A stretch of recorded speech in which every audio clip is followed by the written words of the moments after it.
নমস্কার বন্ধুরা, পার্বতী কিচেনে সবাইকে স্বাগত জানিয়ে আজকের ভিডিও শুরু করছি। আজ আমরা তৈরি করব গোলাপ ফুল পিঠে। চালের গুঁড়ো ও সামান্য গুড় থাকলে পিঠেটা খুব সহজভাবেই বানিয়ে নেওয়া যাবে। শীতকালে বাঙালিদের বাড়িতে বিভিন্ন রকমের পিঠে তৈরি করা হয়। যদি গোলাপ ফুল পিঠে এখনও না বানিয়ে থাকেন, রেসিপিটি ফলো করে পিঠেটা বানাবেন, খেতে খুবই সুস্বাদু হয়। স্কিপ না করে পুরো ভিডিওটি দেখতে থাকুন আর ভিডিওটিতে লাইক ও চ্যানেলটিকে সাবস্ক্রাইব করে দেবেন। তো চলুন আজকের রেসিপি শুরু করা যাক।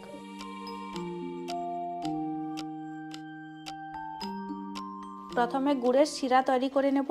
তার জন্য সসপ্যানের মধ্যে দিয়ে দেব 1 কাপ পরিমাণে গুড়। আমি এখানে খেজুরের গুড় নিয়েছি। হাফ কাপ পরিমাণে জল। ফ্লেভারের জন্য দিয়ে দেব দারচিনি।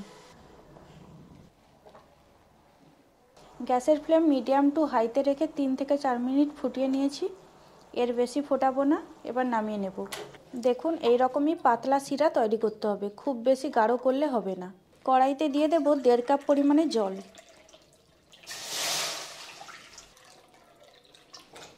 জল ফুটতে শুরু করেছে, এর মধ্যে দিয়ে দেব পরিমাণ মতো লবণ। 1 কাপ চালের গুঁড়ো। না নাড়াচাড়া করে গ্যাসের ফ্লেম মিডিয়াম টু লোতে করে ঢাকা দিয়ে দেব।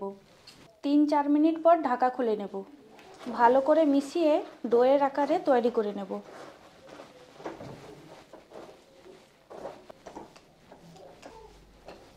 খুব সুন্দরভাবে ডোয়ের আকার চলে এসছে। এবার গ্যাসের ফ্লেম বন্ধ করে নামিয়ে নেব।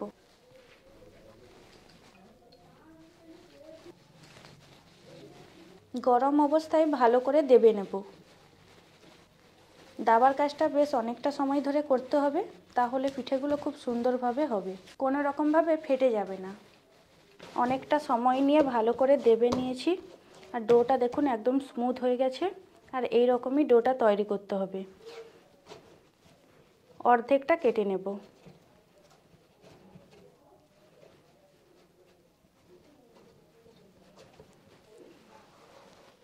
বড় রুটির সাইজে বেলে নেব। এই রুটিটা টেরা বেঁকা হলেও কোনো রকম অসুবিধা নেই। আর দেখুন, এই রকমই লেয়ারের তৈরি করতে হবে, খুব বেশি মোটা নয় আর খুব বেশি পাতলা নয়। আমি এরকমই একটা গ্লাস নিয়েছি, এটা দিয়ে গোল গোল করে কেটে নেব। আপনারা বড় ছোট করে নিতে পারেন। সাইড থেকে এক্সট্রা রুটি তুলে নেব। এই রুটিটা পরে আবার বেলে কাজে লাগিয়ে নেব।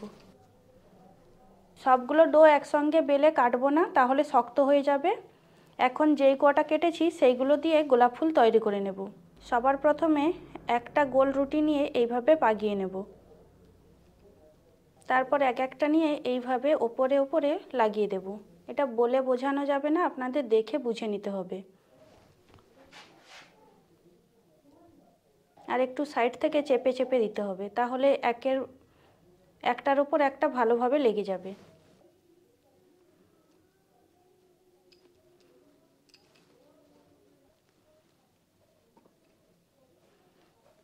খুব বেশি বড় করব না, এই রকমই সাইজের তৈরি করে নেব। আর পাপড়িগুলো যদি একটু ছড়ানো চান, তাহলে এইভাবে আস্তে করে একটু মেলে দিতে হবে। দেখুন, একটা গোলাপ ফুল তৈরি হয়ে গেল। আরও একটা সহজ পদ্ধতিতে দুটো গোলাপ ফুল তৈরি করা যায়।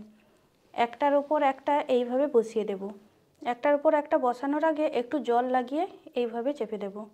আপনারা এখানে যতগুলো পারেন ততগুলো দিয়ে তৈরি করে নিতে পারেন। তারপরে আঙ্গুল দিয়ে এইভাবে হালকা করে চেপে দিতে হবে। এরপর এইভাবে ঘুরিয়ে নিতে হবে। এই কাজটা খুব সাবধানে করতে হবে।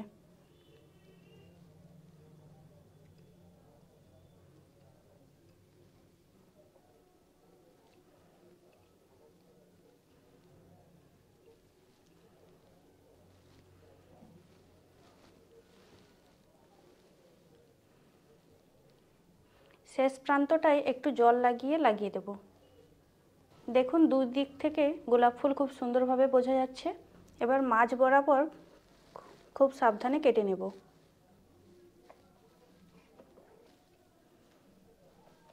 দেখুন, খুব সহজে দুটো গোলাপ ফুল তৈরি হয়ে গেল। পাপড়িগুলো হালকা করে ছড়িয়ে দেব।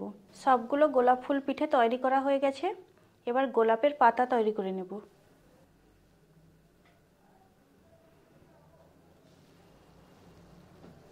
আমি এখানে 3টে পাতা তৈরি করেছি।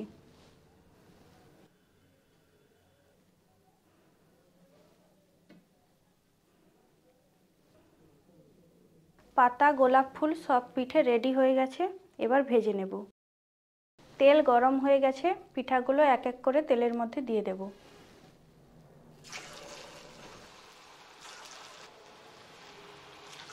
গ্যাসের ফ্লেম লো টু মিডিয়ামে রেখে পিঠেগুলো লাল লাল করে ভেজে নিতে হবে। সবগুলো পিঠে উল্টে পাল্টে লাল লাল করে ভেজে নিয়েছি। এবার তুলে নেব।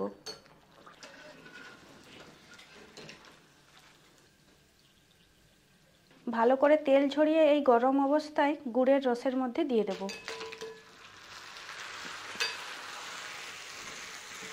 ওপর থেকে গুড়ের রস দিয়ে দেব।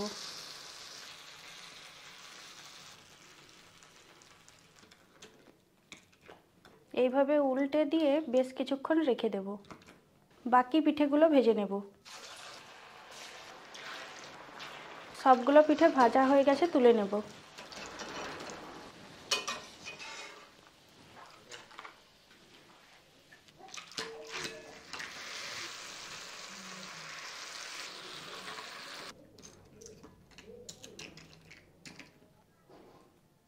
দেখুন পিঠেগুলো কতটা সুন্দর লাগছে দেখতে, একদম গোলাপের মতো লাগছে।